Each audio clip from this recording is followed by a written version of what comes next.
The paper is a joint work with my colleague Vikram Vik and Elena Siminzi, who's at UBC. Where's the clicker? Yes, thank you.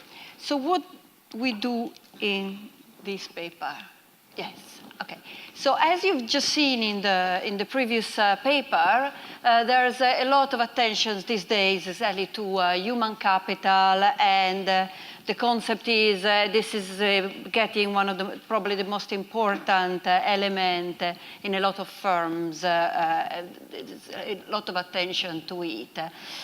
Now, one thing that is starting to be studied, but it's a little bit less, is the fact that human capital plays a role as an individual alone, an employee alone, but also as it plays in team, okay? So in an organization, employees integrate, to work together, and that might have a very important role in the success of a firm. And if you think, trying to connect it also to the literature on corporate governance, for example, we look at the CEO turnover, but we don't tend to look at, there is some papers, but we tend to look less at the management turnover. Some people look at the CFO, but really at the team of people and how to change, okay? So we want to look a bit to that. And one other thing that you notice, there's a tendency to see turnover of people, not of CEO, but let's say a team and people changing, as sometimes bad news, okay? See people leaving, there might be something wrong. And this is, of course, not for every case, but there's a lot of cases, and I will get to private equity where it's particularly strong, but you can think of a lot of cases where people look at the turnover as not a good sign. Even in the management, if you saw a lot of turnover among the management, you could start thinking, what's going on? Why are people changing? And even outside of organization, there's often a general sense that stability is good. For example, if you look at recommendation for consumers of choosing, where to have a medical treatment, very often you will see that they will say as a good thing, this medical equipe has been working together for a long time, is always the same people, as a positive recommendation. So again, a sense of the stability of a team is a good thing. So the basic question here is turnover really a bad thing? And let me say, before I get, okay, so I'm clearly going the wrong direction. No, it's always worse. I'm giving you all the results already. What's happening? Back is this one. Okay, I got it. I need this. I need a course on presentation. No, I forgot what I was trying to say. Yes, so relative to the previous paper, where we were talking more about general workforce, we're going to focus on highly skilled individuals. That's why I was talking medical equipe or management. This is not the turnover of the general workforce. Now, what are theoretically the advantages or disadvantages of stability? The advantage of team stability is still going back to the Salop paper that says, well, if the team is stable, people invest in each other. They make an investment in the stability. And if you want, the other two are kind of a specific example, if you want, also of this. It is, if people keep working together, they gather information about each other's skills, so the tasks are allocated in a optimal way, or also there's a tacit knowledge for which we don't have to specify exactly how to do things. I know how the other member of the teams act, and therefore I act consequently. So that's typical advantages.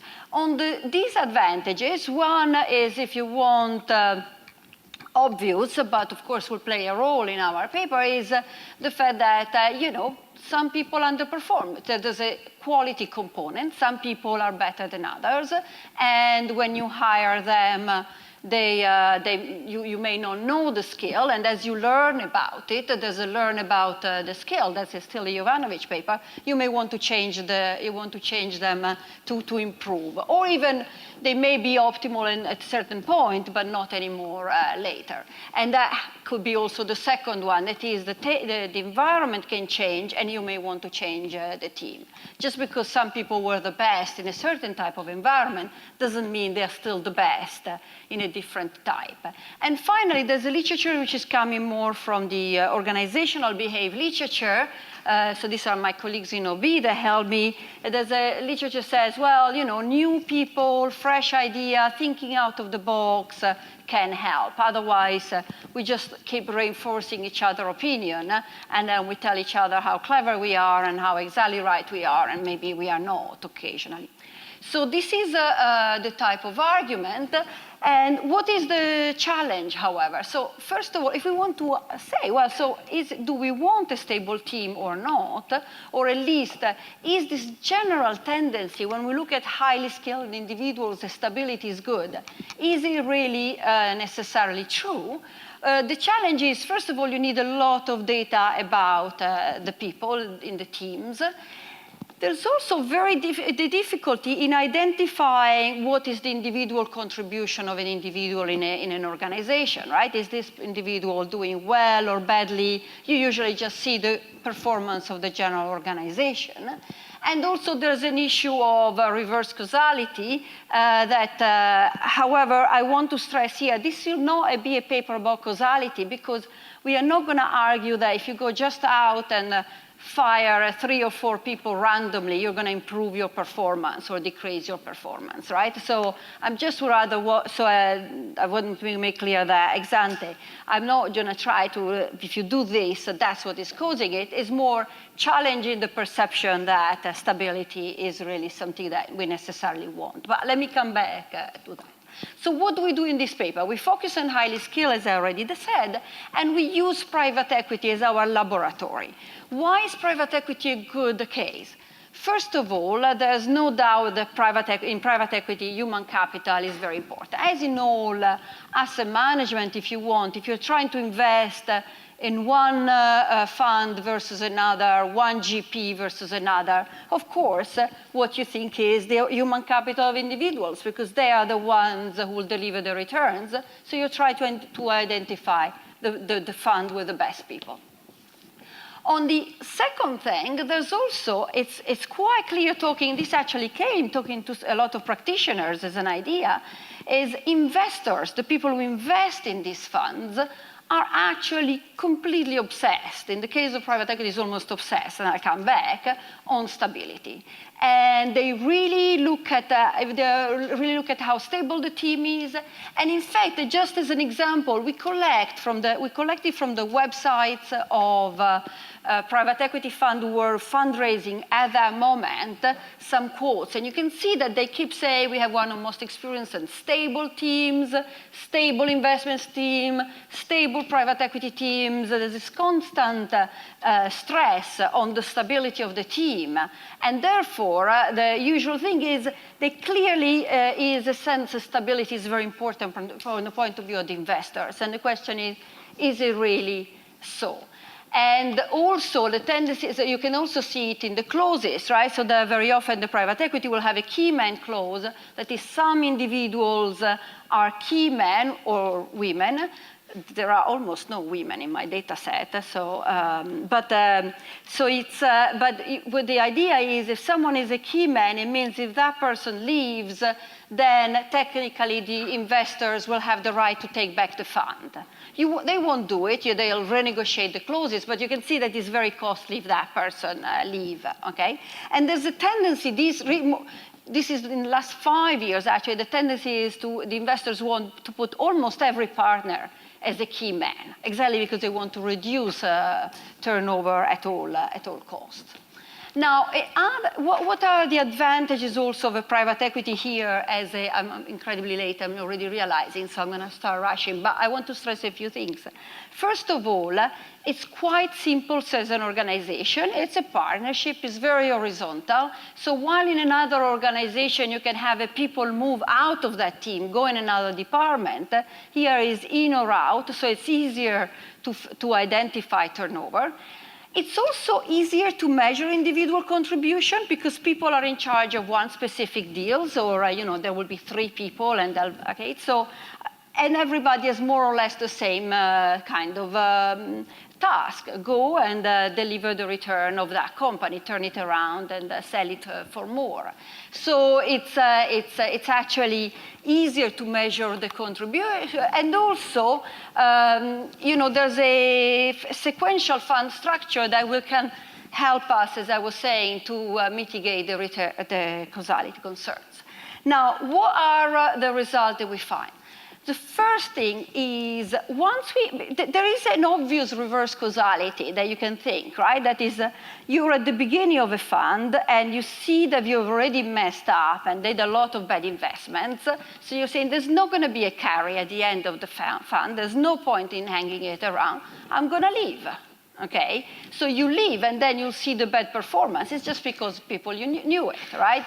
Or vice versa, you know that you've done fantastic investment, you know there'll be the carry at the end, and you don't leave. You stay there because that's what you're going to do, right? So I will have to correct that for causality by looking at different funds, and I will come back. But once we look for it correctly, what we see is that turnover is associated to better performance. I want to stress, sometimes we find non-significant results and sometimes significant, but when they're significant, they're always positive. What we never find is turnover associated to negative performance in a significant way. And this is what I'm saying. We want to stress the challenge, maybe other things and so on, but clearly this great confidence in the stability, it doesn't seem to be there in this context. Now, we find evidence of 2 mechanisms at play. One is the ability of getting rid of underperformers, and the other is the adaptability of fresh ideas I meant. I want to stress, right, why would anybody choose a suboptimal level of turnover? The idea here is, if you think about it from an equilibrium point of view, if every company chooses the optimal level of turnover, let me separate first between a firing, so the company is under control, right, of people leaving, then I really didn't want it, right? So if it's really something I didn't want of a turnover, then I should expect a negative effect, because I wanted something that I didn't want to happen. And if instead something that I chose, then when I choose the optimal level of equilibrium, of turnover in equilibrium, it means that any deviation from that should have a 0 effect by the definition of equilibrium, right? So either negative or 0. We instead find a positive effect, as I was saying. So so we still have to ask, what is the friction such that people choose a suboptimal level of turnover that is too stable? That's what we have, if you want, the implication we are finding. And we look at we have like 3 hypotheses. One is labor laws. We look at some labor law changes and there's no effect. Not surprising, because this is highly skilled partners. Labor laws don't protect them from being fired.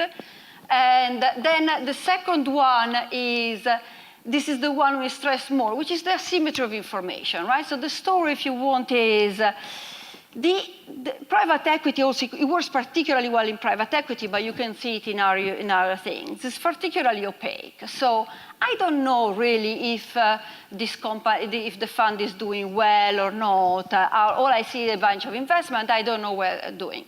So when I see people leaving, I see it as a bad news, Okay, so as an investor, because of the asymmetry of information, I will tend to interpret it as a bad news. But just simultaneously, I'll give you in a moment the temporal things, the fund is trying to raise new funds for the next fund because there's always overlapping. So the last thing I want to do is to have my investors being worried about being bad news when I'm asking them for more money. So what I do is I don't fire the people I wouldn't want to fire. I don't allow turnover because I just want to avoid this. So there's an asymmetry of information effect. And therefore, you don't adapt also to changing in the condition. I don't fire the underperformer. I don't adapt by adapting my team because of this asymmetry of information. There's also another element. We find a bit less of this, not because there is no evidence, but because we couldn't be creative enough in way to test it. But again, this is not about identifying which is exactly the cause. They could all be at the same time, which is a competition for talent. That is, if there's few skilled of these skilled individuals, especially in certain time, I may say, yeah, this guy is not the best I could have, but if I let this person go, it's not clear I will get another one just as good because there's so many people out to try to hire. So I may I'm going to keep the people I have because I'm concerned about the competition. Now, let me just skip all the literature so on, and just tell you very quickly about the data. And what we did was, this is the due diligence of a big fund of funds, Capital Dynamics, who basically, when they invest in a fund, they will do due diligence on all the previous funds. And because as all the other investors, they are very worried about stability of the team, what they will have, they will collect information about any people who ever worked for the fund. So we'll have the people, the bio, which will give us the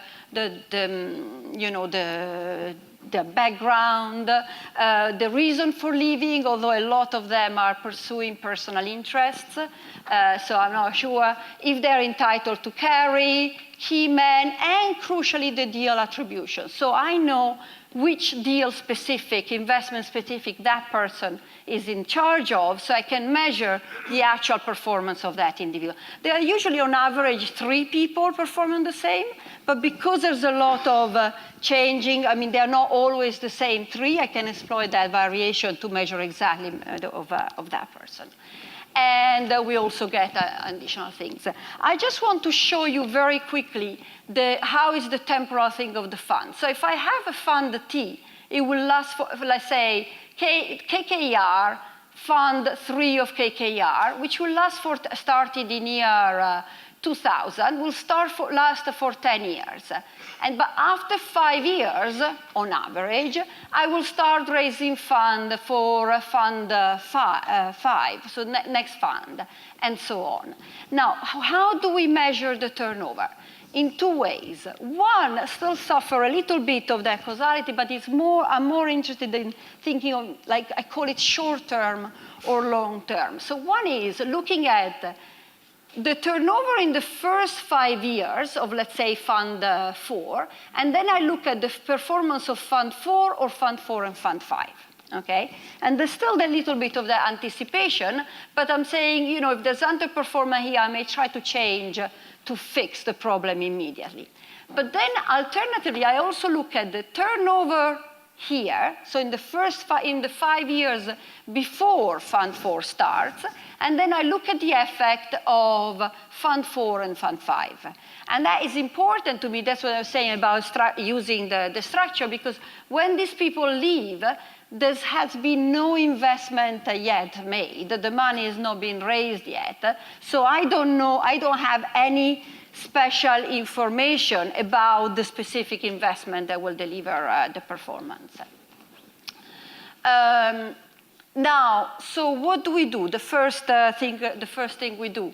So as I said, the basic regression is the performance as a function of turnover and a bunch of characteristics of the GP, like fixed effects of the KKR, Blackstone, any possible GP, and a bunch of characteristics. In particular, let me remind, I will keep control of the asset under management, the team size, and the team growth, because I want to make sure this is not driven by growth in opportunity in the team. And so how do I measure the turnover? As I said before, I do two measures, the turnover measured here for the TS effect and the turnover measured here. And the second thing we do is turnover of leavers only and leavers plus joiners. Basically, the idea is I want to try at least to distinguish in part between people leaving, like I want to replace the underperformers, and instead the people joining, so I put in also the joiners. Of course, if every leaver is replaced by a joiners, the two measures are exactly the same, right?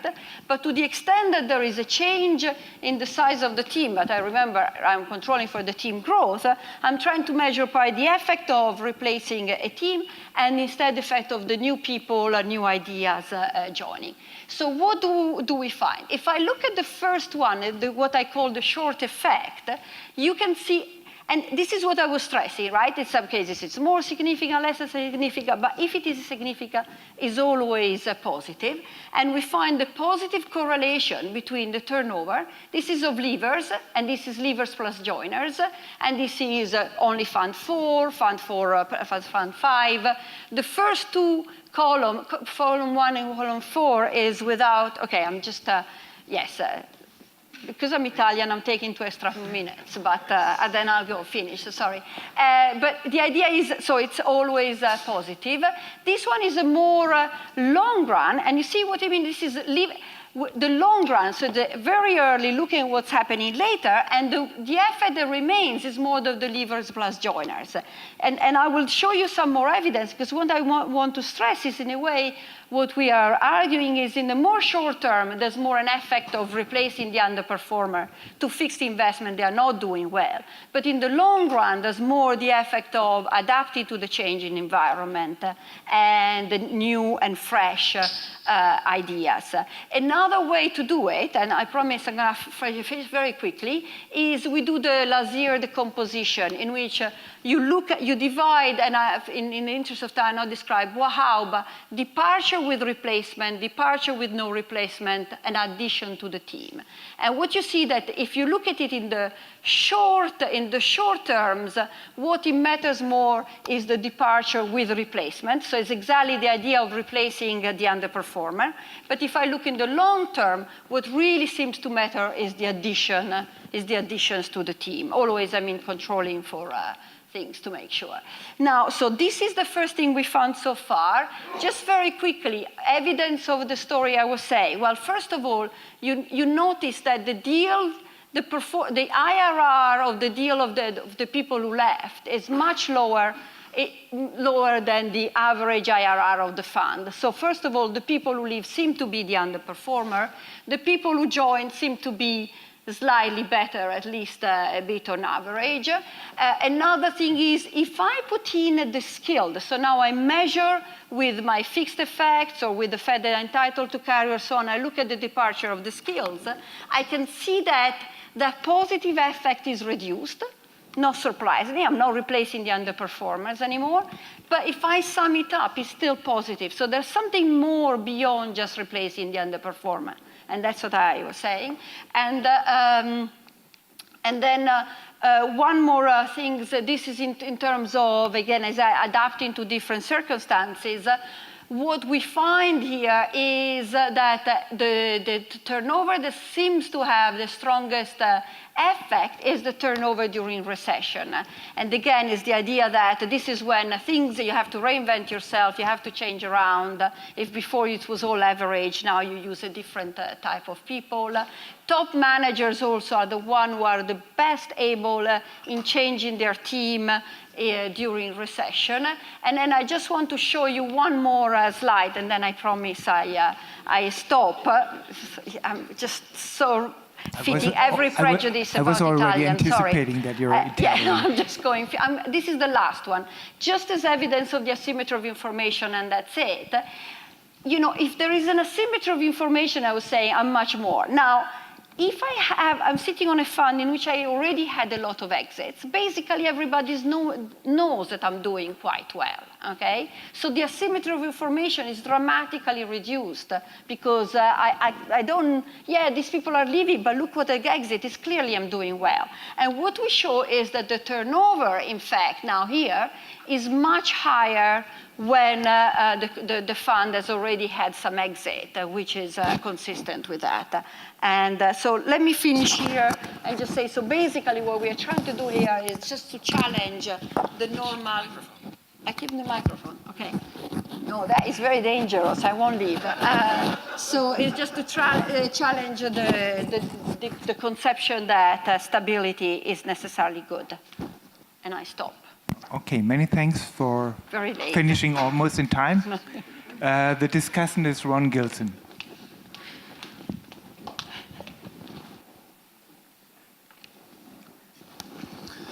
Thank you. And this, which is the, that one, great. This is a fascinating paper. To be clear at the outset, I am a user, I'm a consumer of empirical work rather than a preparer of empirical work. And I simply will note that from that perspective, the amount of the extent of the results that the authors were able to squeeze out of this data, I thought was really quite remarkable, and I appreciated it. But because of that, I'm going to leave questions about the econometric techniques to the audience, who any one of you is better at it than I am. I want to talk about the paper's contribution to a broader range of entities, where the increase in the economy we're all living in, where the dominant businesses where the dominant input is sophisticated human capital. The private equity firms are a good example, but it's easy in a moment to think of other kinds of firms where this analysis will begin to have reference. Obviously, the venture capital industry, law firms, maybe accounting firms in an earlier period, consulting firms, universities, where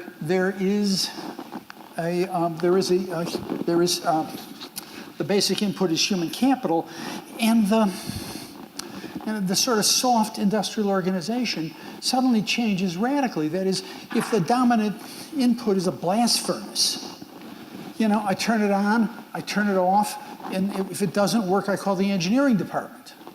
If the dominant input is human capital, then it is hard to separate out the personnel function within the organization from the production function within the organization, and that's part of what the paper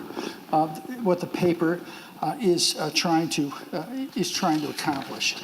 So the motivation is really kind of fun because it takes what clients say seriously, even if you don't in your heart really believe that they know much about what they're talking about. They're always competing aphorisms. The early bird gets the worm versus look before you leap. Team stability increases performance. The clients love it when everything stays exactly the same, apparently, compared to if we improve the talent of the team, we're going to get increased performance. Both of them are potentially correct. And the key is, can I understand the trade-off? Because if I can understand the trade-off, I'm in a position to make some decisions. Now, there's some interesting things about this. We've talking in terms of developing talent.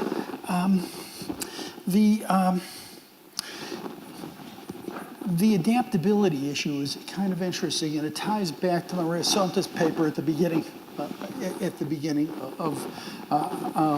yesterday.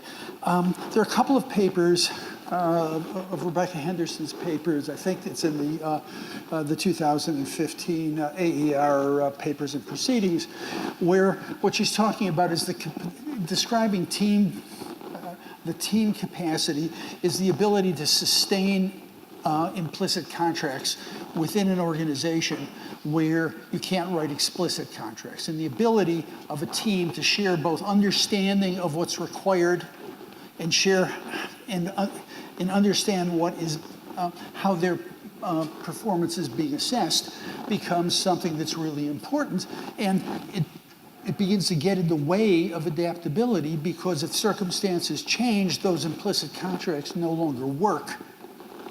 And the ability to recreate things that the organization thought it knew, as compared to other organizations which start over, consistent with some of Henderson's work before, which suggests that success doesn't breed success in the next round. So,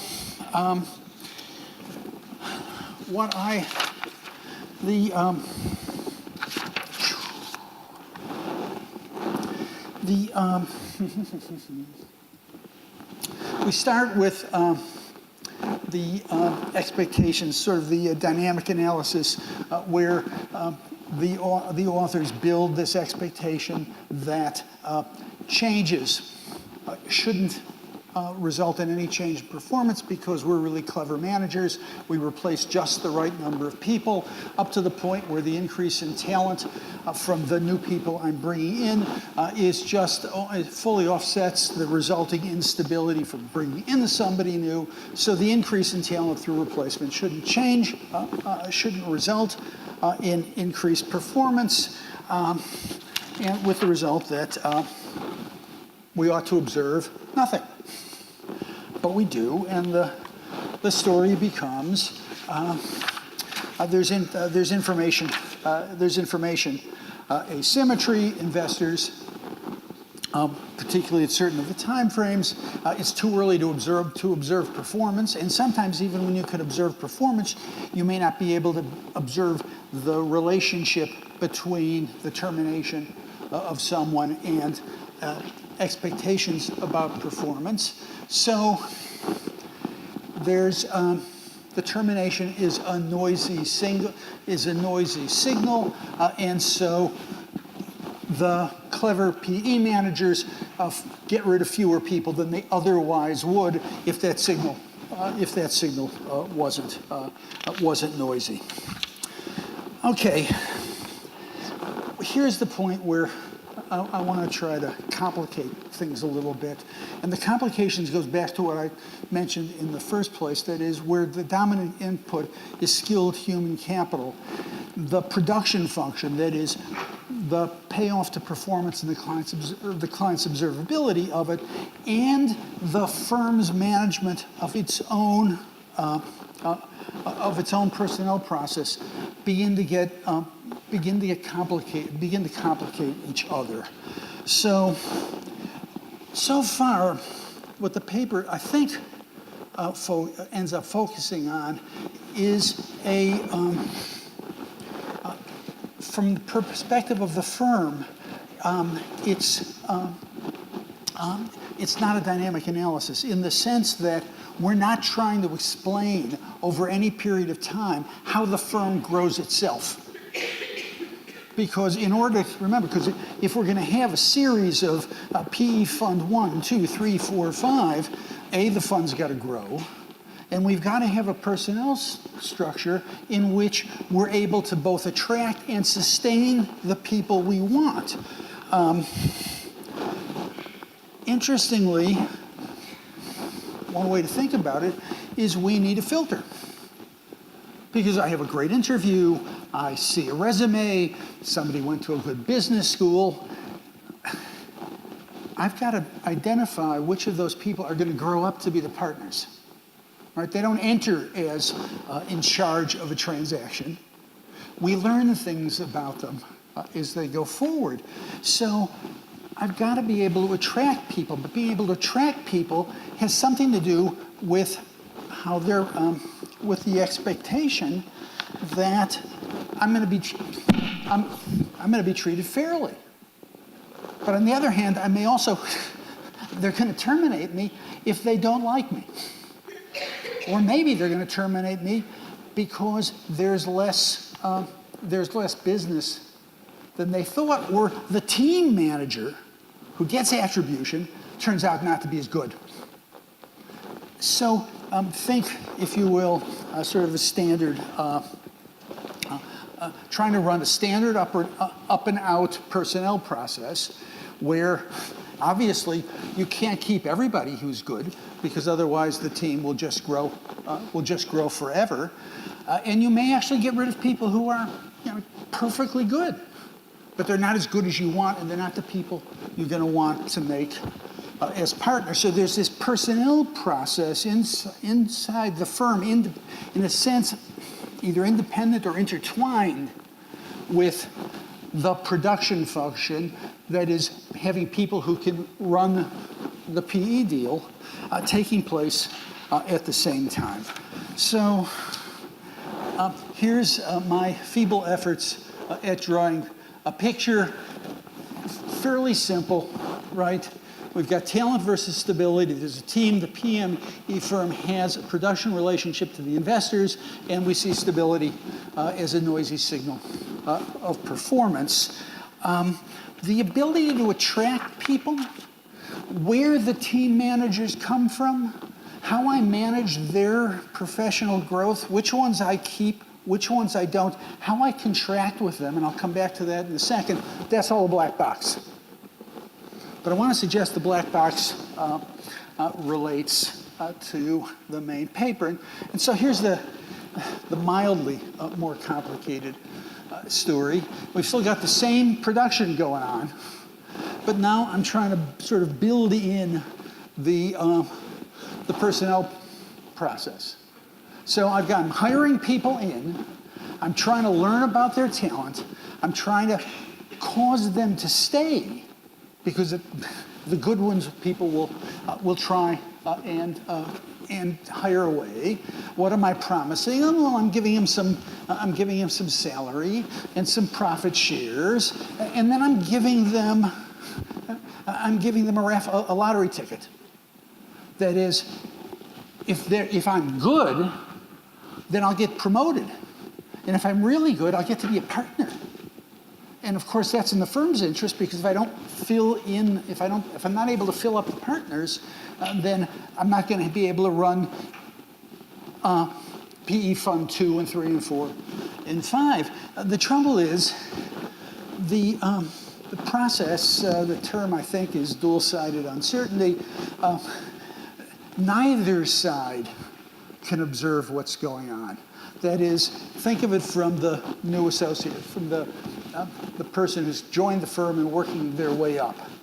I get promised a promotion if I'm really good. They can't tell me. I mean, they say, well, you're going to work hard, and if you're clever, we're going to promote you.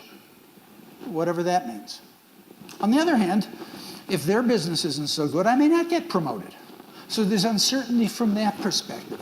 From the firm's perspective, they have difficulty in the short run, in the moderate run, understanding folks. So that process kind of leads itself often, in many circumstances, to an up-or-out policy. The up-or-out policy, in effect, ties people's hands and reduces some of the uncertainty. But remember, that builds in turnover that may not have much to do with performance, because we're going to be firing people who are actually pretty good, because we know what our growth rate is, and we can't keep everybody, but we got to promise folks that they're being treated fairly. If that's the story, the information asymmetry with the investors, I'm a little skeptical about that. I understand how it fits in the analysis. It's not the logic that confirms. It's that with any information asymmetry, the counterfactual is, why can't I provide that information to my clients? That is, they're relying on stability, just despite the fact that the empirical results suggest that getting rid of these people is terrific. because they don't know something I know. Now, the notion that I can't figure out a way to credibly signal that, that may be the outcome, but it's not where I'd start. I'd start on the assumption that if the information asymmetry issue is serious, I ought to be able to figure out a way to explain that to clients. The alternative is that the information asymmetry comes from the interaction between the production function and the personnel function, and I can't explain the dual-sided uncertainty because I can't even explain it to the people that I'm hiring. And it's built in to the process. It requires trust and time and the like. So here's where I end up with. I want to come back to the paper as it persists. I had trouble identifying who was being hired and who was being fired and in what capacity. It's easy if it's the people who had one of the senior, were they partners? Was it people who had deal responsibility, which makes it clear how many of the turnovers were sort of, they've been there 4 years. Maybe they get some attribution, and I just couldn't tell from the description of the papers. There's one reference to up or out in the paper. They're people who are in charge of a specific deal. Is it a partner? They're PE managers. They're 49. I think that I've got this right. The average of members was 49. Do I know enough about who's being fired that I can make judgments about, does it depend on who's in the hierarchy or not? My point being that in order to separate out the impact of both personnel and production, I've got to be able to get more detailed information about what the team's composed of, who's getting fired and the like, but that's not and I don't mean this as a criticism, that is, you can't squeeze things out of data if the data doesn't give you the information. And if it doesn't, then it seems to me the vice won't quite close, but you'll learn an awful lot from how far it goes. And with that, I'm going to stop. Okay, many thanks, Ron. You want to respond, Francesca? Thank you very much. That is extremely useful. I want to reply a little bit to some of the major, no, I have my own, some of the major themes. One, about the up or out or trying. In a way, it is in our mind here because maybe it was the competition for talent. In our discussion, we're always thinking of departments at university. So if you want, maybe we could put it a bit more specific in the sense that in our mind, that is part of the trade-off. So one of advantages or disadvantages of stability you could put in is also, I want to test the people and do it. But it still means I might be doing less of that experimentation that I would have liked, right? And because you suppose you're designing your optimal turnover. You also design how much up or out you want to do. That is, you fire a lot or less. Which in turn will have an impact on your ability to... Exactly. But so one of the results we show, and that was because then our way of the competition for talent was exactly, well, if I'm at top, we were thinking in terms of top department, top university, most of the people will not get tenure. I have a higher turnout. But if I'm at a lower level, I may say, you know what, I can't get those people anyway, so I'll do less of a turnover. So it's again, and in fact, we do find that the best managers have a higher percentage, lose most of the underperformer. So they fire, and I think it's fire because it's underperformer. Let me use fire as fire a larger production of underperformer, which is consistent of having more of experimentation. But why? But then again, it's consistent with asymmetry of information because as the best, or both stories, right? Asymmetry of information is why can I experiment more? Because in the past I always overperformed. There's less asymmetry. But you're right. We have to explain it. But it is a little bit. It's a great idea. I want to pull it out more. But because even that, it says, well, one is I have less of asymmetry of information, so I can do that experimenting more, while if I have a lot of asymmetry of information, I can't do it. And the other one, however, which is the competition of talent, because I have both, I can't really distinguish between the two.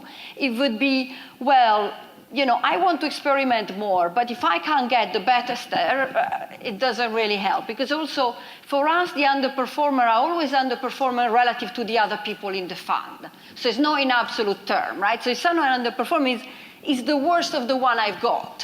And if the worst one I got is still, I might get even worse because, you know, for example, if I have better data on the fundraising, I would say when everybody's fundraising and everybody's hiring, I would have maybe that effect more. That would be, but that's one of the things. So in a way, you're absolutely right, but we should introduce it more. But in a way, it is a bit hidden there. We should spell it more out.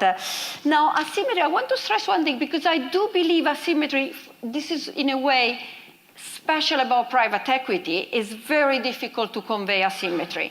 To manage this asymmetry.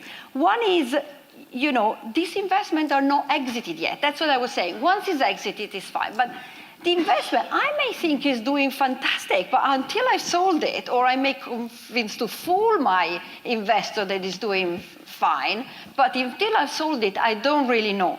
So one is, it's not that easy to convey, you know, it's fantastic. And the other thing is, remember, I'm about to go fundraising from these people, and the only way I have to convey that these people were really losers, that's why I fire them, is to say, and by the way, this investment on which you invested money in the previous fund, or you're going to judge, are really bad. That's why I fired these people. I don't really want to tell them that. So usually, once I say, someone told me, why doesn't that happen with hedge funds? And I said, well, because in my opinion, with hedge funds, is exactly as you can say. I could say, I'm going to go there and say, you know that guy I fired? Look at his portfolio. This is his performance, was lousy, but I just fired him. So from now on, it's going to be fine. But these people, I just fired them, but I'm still sitting on that investment, and it's going to come and hit you investors, that is going to be lousy performance. So I think, I mean... What's really clever about what you just did was you reinvented the grandstanding literature in the venture capital area. That is the incentive of the PE manager to exit the investment sooner than would be optimal, because that conveys the information. Exactly. So actually, that's a very good point. So one thing we would say, then the exit here has even another advantage. Then all of a sudden, I can change. If I manage to get a lot of exit, you're right, that's another point we should introduce. Then I can also change my people and so on, because once I've done that, I don't have that asymmetry of information, and I can do it. And anyway, there's a lot of other things, but I already took my point before, but thank you a lot. This has made me think a lot, yes.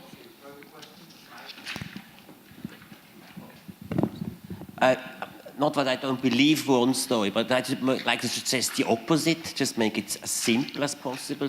You said that the benefits of stability itself means that it's costly to integrate a new team member. These are private costs. So you would expect on the observable of the performance to see too little turnover. Just keep it simple as that. It may be not true, but more digestible to the referee. So what do you want me to do? I'm lost. You can skip everything. The logic that stability is good means dissolving stability is costly, and these are the private costs. So when you look at the observables, you're always going to do too little or too late. And then you don't need any of the complicated stories of signaling and so, which could go in any odd way. Just simple, straightforward. Yes, but we do have some evidence that supports. But I mean, I'm buying also. You see, in a way, I'm not trying to say one versus the other, right? I just wanted to show people there are some frictions otherwise. But yours is also I'm going to add your explanation either. But it would be nice if I could prove some evidence of that one too. That's what I need to think about it. I know you're a theorist. You're not worried about proving it with the data. No, it's fine. It's absolutely fine. Yes. Okay, Tijan. Yeah. I wanted to ask if you knew anything about the background of the people leaving and joining. It's a little bit related to, because it would be interesting to see if you're replacing a person with a similar person, or you say, okay, with a similar background. And at the team level, whether or not you are sort of striving for homogeneity or specialization as opposed to diversity.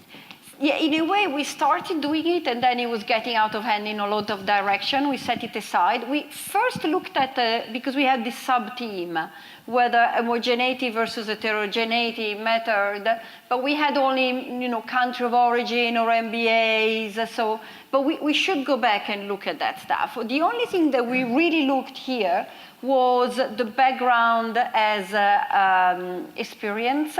So we looked if they come from the industry or consultant, that we call them with an operational skills, or if they come from investment banking with the financial skills. And what we find is that the turnover that matters most seems to be the one of operationals, which is consistent with, again, especially in recession, because the idea is throughout cycles, the operational are the one who really have to adapt most. That is, if you're an operational during the boom, it's very different than during the other.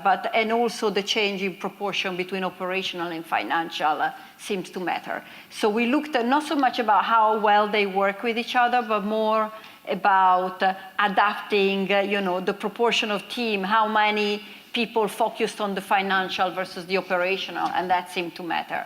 About heterogeneity in the background and so on, we for the moment had set it aside. But yeah, I would like to do that. The other thing I thought, I'm not sure I have enough data, someone who leaves one fund but joins another fund.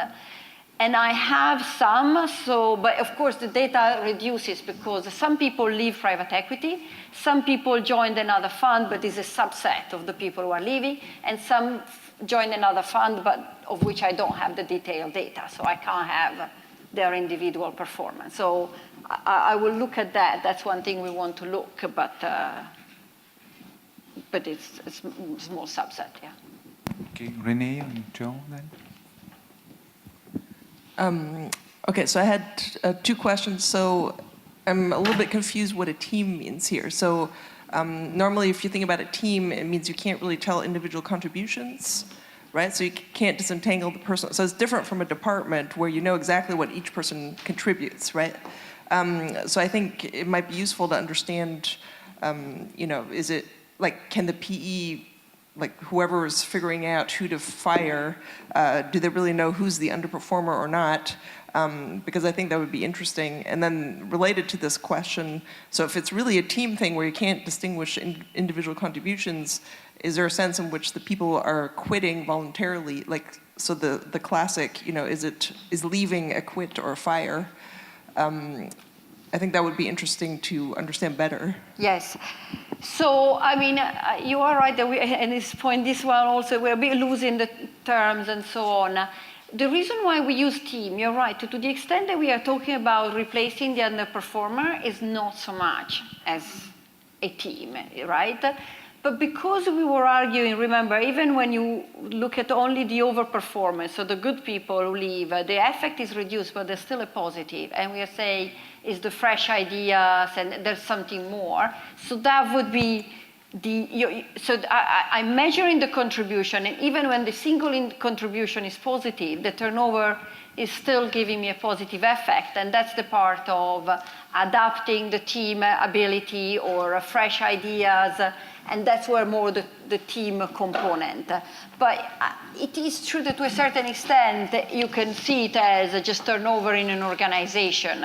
What I'm trying to stress is, however, is beyond only the single individual, because even when I control for individual contribution or skill, I still have an effect that is a little beyond that. So, but yeah, it's in that sense we're using team, but otherwise. And sorry, what was the second? Yes. So what we looked, I deleted the slide because otherwise it would have gone even more. But one thing we show is if you look at the people who completely leave private equity, so the underperformance tends to completely leave private equity, not to join another fund. And that's the greatest majority, the greatest underperformers. And, you know, of course I can't prove it, but people in private equity don't want to leave private equity. So the fact that they completely drop out, the underperformer, looks to me like they are firing. And of course there's a subset which would be voluntary. So I cannot know. I mean, the data of observation in a lot of cases do say, you know, we didn't want this guy, but there's a lot of, they can't disclose. So all I can show is the underperformer tend to completely drop out of the private equity world, and that's where who is helping me. So it does suggest that that is really firing, it's not voluntary leaving. Joe, or do you want to say something? Yeah, it was a similar question because the experience I have with my students being hired by private equity is that they're not really hired in a sense of team members. They come for 3 years, they work as analysts, they do their slides, and they don't really make it as managers. And so it's like a competition in the sense that no one really wants to monitor these guys. So it's like a tournament. And, you know, at the end of 3 years, they're discharged, and they run another tournament. And so the question I'm interested in is different funds might have different lag times in terms of the predictable turnover. So the better funds might have it more idiosyncratic versus the, you know, the larger funds, Carlyle or whatever, which, you know, just have this churning effect. And they're really, we can't really consider them team. This is why the team concept seems so important. They're kind of like outsourced. They just happen to be on site and, you know, just supplying hard to value input in a way. So that's what I'm wondering about, the differentiation of the value, because I know the valuation guys don't think that they're adding much value because they're doing the same slides for every target. Sorry for you.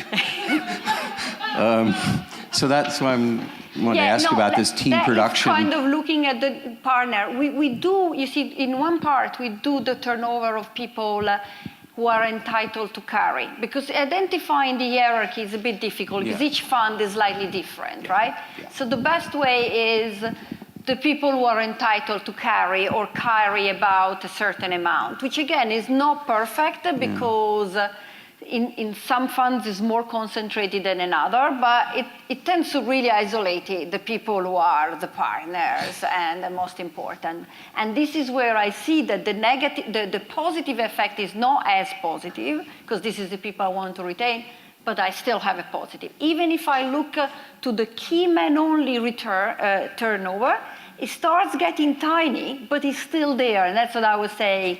There's something more about that. So that's where we tried to say, you know, the more I get to the partner, the good people, the less there's this positive effect, but it never completely goes away, which says that's where I interpret as there's something more. But in a way, you know, for us, it's also a way to say, to challenge, like, look, it's not so good stability, and then we give you an interpretation and others, and I'm open to, you know, other Yeah, I wonder if it's just carry, because if you have many of these guys, everyone gets basis points. So you sign on, and then you have this spread. And so how many basis do you get? You're not a partner. So then it's a question, you know, I may never be a partner, but I'm locking into this spread. And, you know, so. Yeah, no, there's some noise always, but. Okay. All right. Yes. The way in which you describe your results is as if the team size in a given fund is stable. So I'm wondering, when somebody joins, that is fresh ideas without anything being lost, your effect should be even larger. And then I'm wondering if some underperformer leaves, but nobody joins, you know. But I'm controlling for team growth. No, Which but could be negative, right? Yeah. So I'm controlling for a change in the size of the team, right? So that's the way. I mean. So parties are control what is team size. Yes. I'm sure that was there. But a party is also distinguishing between events, because that could be informative of the mechanism. So if an underperformer leaves alone, that says something about the negative externality of having somebody bad on the team. Yeah, you're right. Somebody joins, that is fresh ideas, and these two events must not. So, but that was the Lazier decomposition, right? So that's the part. No, it's not mine anymore. But remember, I was doing departure with replacement, departure with no replacement, and additions to the team. So, so part is racing, right? The way in which right. But yes, but yeah, I don't know. We could look in other ways, like I don't know, you know. There's a lot of departure. That could be another way of trying to cut the things. But I know, I agree. It's yeah. Okay, thank you. Let me close the session by thanking very much the presenters and the discussants for a very interesting session.